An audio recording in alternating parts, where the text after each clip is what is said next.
Buenas noches. Bienvenidos a una emisión más de Hechos Meridianos. Hoy estamos de luto porque falleció un gran pedagogo alemán, Friedrich Frobel Barden, a sus 70 años, fundador de la educación preescolar y el concepto del jardín de infancia. En su memoria transmitiremos una de sus últimas entrevistas.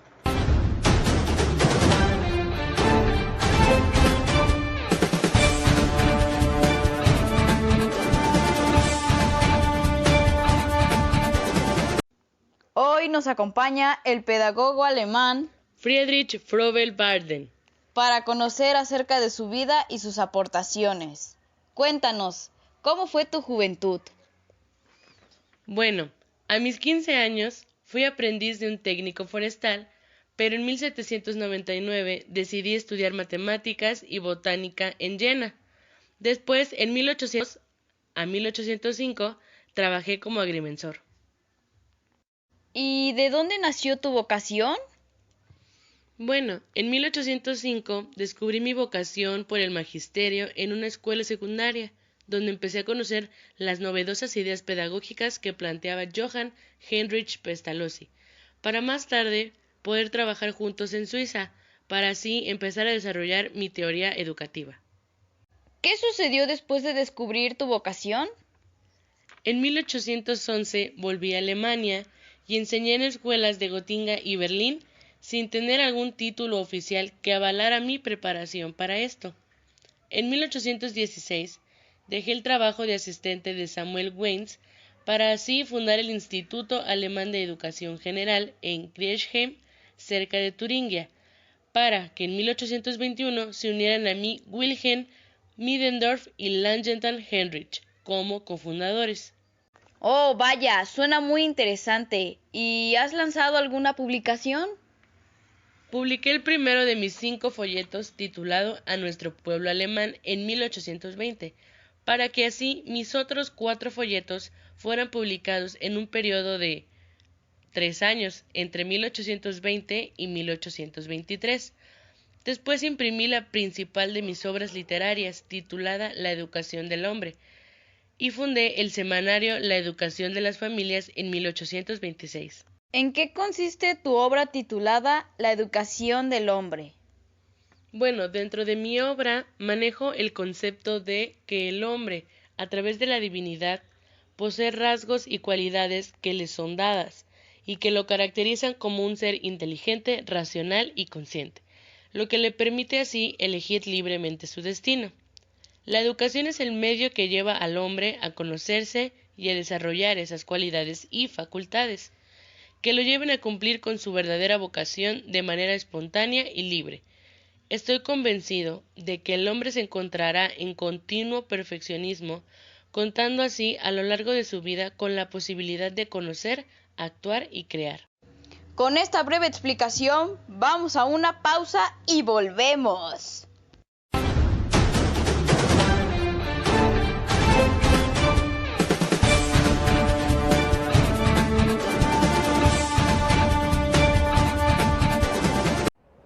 Ligera, puedes. Quizá la culpa es mía por no seguir la norma. Ya es demasiado tarde para cambiar ahora. Me mantendré firme en mis convicciones. Reportaré mis posiciones.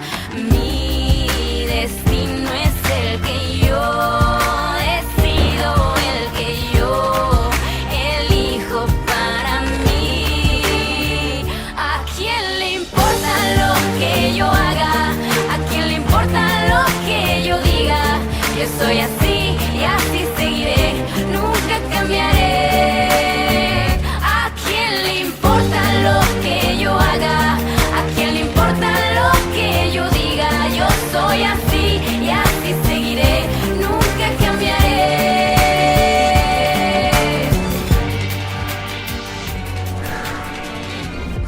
Aligérate del que dirán y avanza. Bonafont. Ligera, puedes.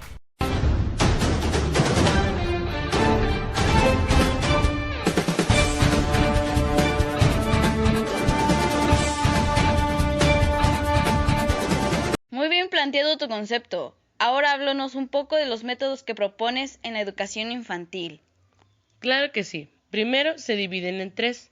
El primero son los métodos en cuanto a la forma de razonamiento, en donde dentro de este se encuentra el método deductivo, que trata de cuando el asunto estudiado procede de lo general a lo particular.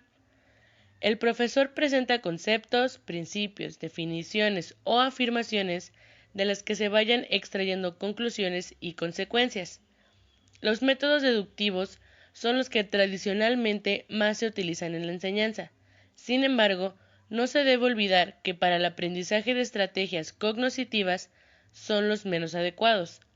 El método deductivo es muy válido cuando los conceptos, definiciones, fórmulas o leyes o principios ya están muy asimilados por el alumno, pues a partir de ellos se generan las deducciones, evita el trabajo y ahorra tiempo.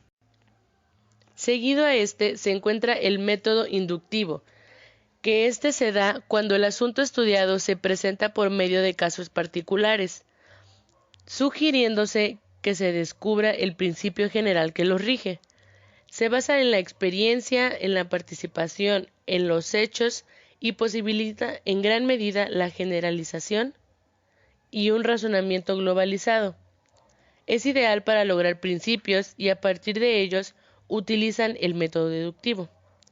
El segundo son los métodos en cuanto a las actividades externas del alumno. En este se encuentra el método pasivo, que consiste cuando se acentúa la actividad del profesor permaneciendo los alumnos en forma pasiva, como por ejemplo las exposiciones, cuando se hacen preguntas, cuando se dan dictados o aquella actividad que requiera que el alumno esté en modo pasivo. Y después de este está el método activo, que este es cuando se cuenta con la participación del alumno y el mismo método, y son sus actividades las que logran la motivación del alumno. Todas las técnicas de enseñanza pueden convertirse en actividad activa mientras el profesor se convierta en el orientador del aprendizaje. Y por último, está el método en cuanto a la organización de la materia. Es un método basado en la psicología del alumno, que este es cuando el orden seguido responde más bien a los intereses y experiencias del alumno. Se ciñe a la motivación del momento y va de lo conocido por el alumno a lo desconocido por él mismo. Es el método que propicia los movimientos de renovación que intentan más la intuición que la memorización. Vaya, bastante bueno saber a partir de dónde nacen y se aplican estos métodos que hoy en día se siguen aplicando en las aulas. Me encantaría que nos hables de tus principios principales. Bueno, yo planteo 5 de mis principios principales, en donde el primero es el paidocentrismo, en donde el niño es el eje de todo el proceso educativo. Se concibe por primera vez a la infancia como una etapa con características propias. Después está el activismo, en donde la actividad se centra únicamente en el niño y es importante la autoactividad para mejorar su desarrollo. Después encontramos el naturalismo, en donde a la naturaleza se le concibe como un medio de aprendizaje muy importante. Se ve al niño como un ser natural, se efectúa el contacto con objetos y se incrementa así la espontaneidad. En el siguiente está la educación de valores, en el que todo se realiza a través del juego.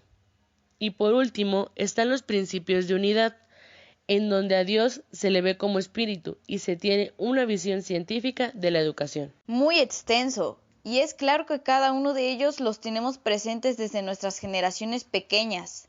Y por último, háblanos sobre la creación del jardín de niños.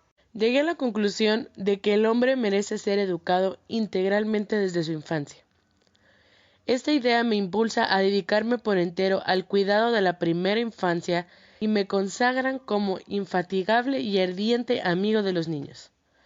De este modo, el inicialmente llamado Instituto Autodidáctico de Blankenburg cambia su nombre por el de Instituto para la Educación del Impulso Activo de los Niños y de los Jóvenes.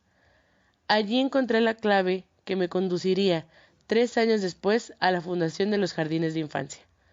basados en los pilares fundamentales de mi concepción educativa: juego y trabajo, disciplina y libertad.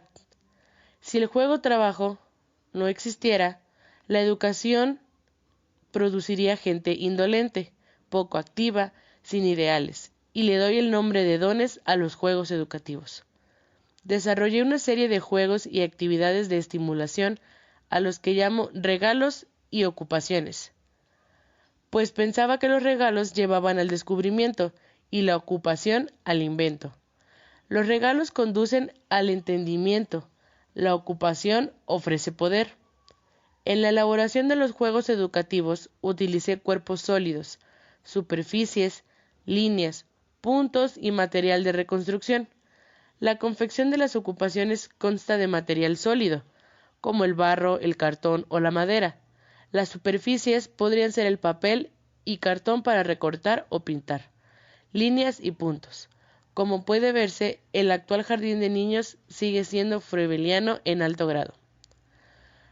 Los medios ideales para los fines educativos que planteo se comprenden de 5 series. 1. Juegos gimnásticos acompañados de cantos. 2.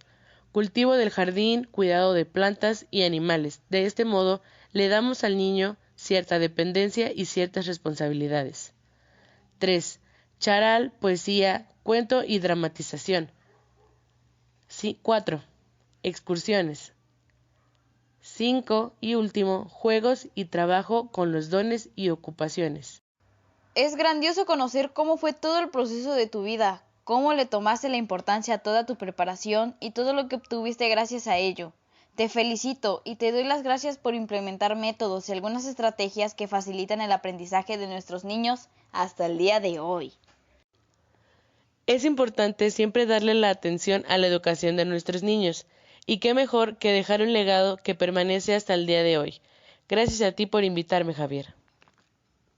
Gracias a ti por aceptar la invitación. Y con esto nos despedimos. No se pierdan una emisión más de Hechos Meridianos. ¡Buenas tardes!